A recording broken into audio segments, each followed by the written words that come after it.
So one way of unplugging from the simulation is to just leave, is to just return home to consciousness. And somebody might say, well, that's being selfish. All these other beings that you know and don't know, they're all still trapped in the simulation. Don't you want to help them? Don't you want to be the equivalent of a bodhisattva, right? In Buddhist tradition, don't you want to help everyone awaken first before you awaken? The trick being, though, is but every being who does actually return home, every divine spark that returns home is one less power source for the matrix. It may seem like not much, only 100 left this year, but that's 100 less power sources that are running this matrix.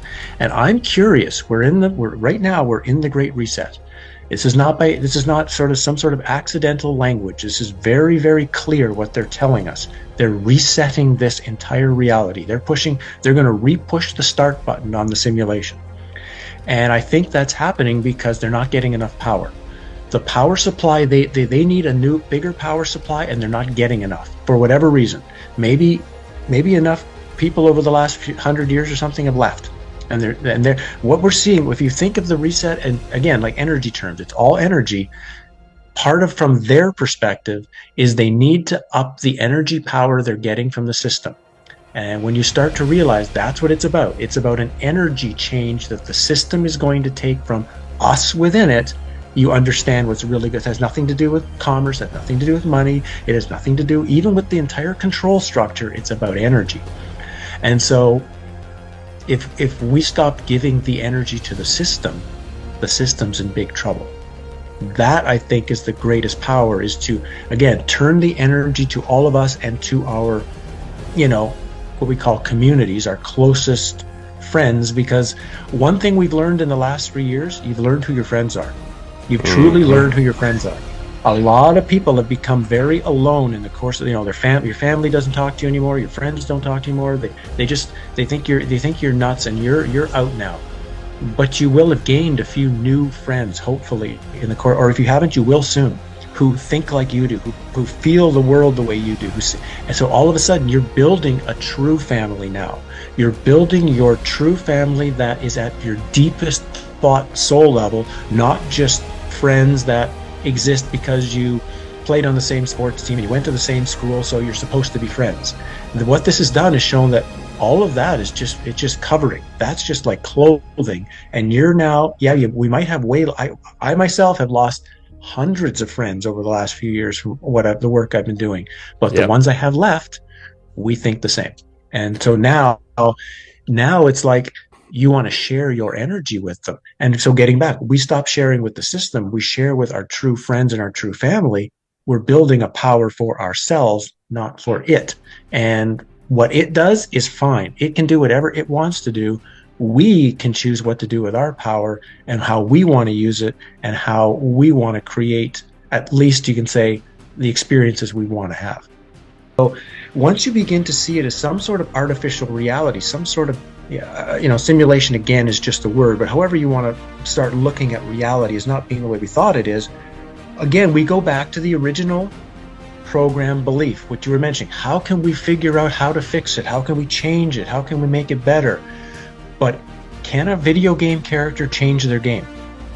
Can a video game character change the video game? And this game might be set up for one thing only: make everything in it suffer so we can steal energy from them. And that's it. And maybe that's what the thing is set up for. Now we can seemingly, because we have a ton of power, more power than humans have wanted to believe, and we can make changes in our reality. We can make changes in our personal world, in our small circle of community. We can definitely make that. But as soon as we try to fix the game, fix the program, it's almost like that's another wasted energy drain. If we start learning how to use our energy to transform what we have the ability to transform, and not try to fix something that doesn't need to be fixed. I've always said this a lot of times. Yeah, the world's insane, but it doesn't mean it's wrong.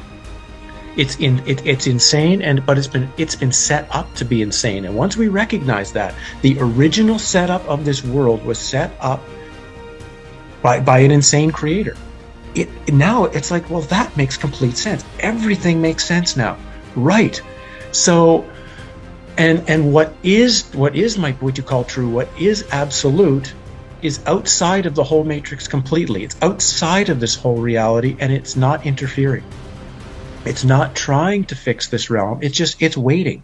It's not. It's like the ceiling of the Sistine Chapel, right? There's the real God pointing his finger towards us, and he's just leaving it. He's not doing more, just pointing the finger. It's our job to point our finger back there and reconnect, right? It's there, but we're trying to force that thing that's outside the matrix and put it in the matrix. We're trying to make the matrix what's outside of it, and that's where we have been, us anyway, those of us in this world.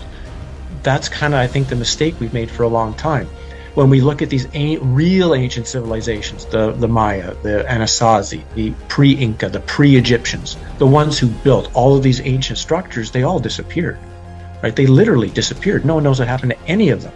And it's highly likely they finally realized, however long they've been trying to fix this world, control this, and you can really, if you get to know the code, you can fix some coding here.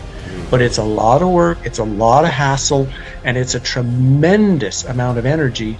Eventually they might have just decided, you know what, let's just go home.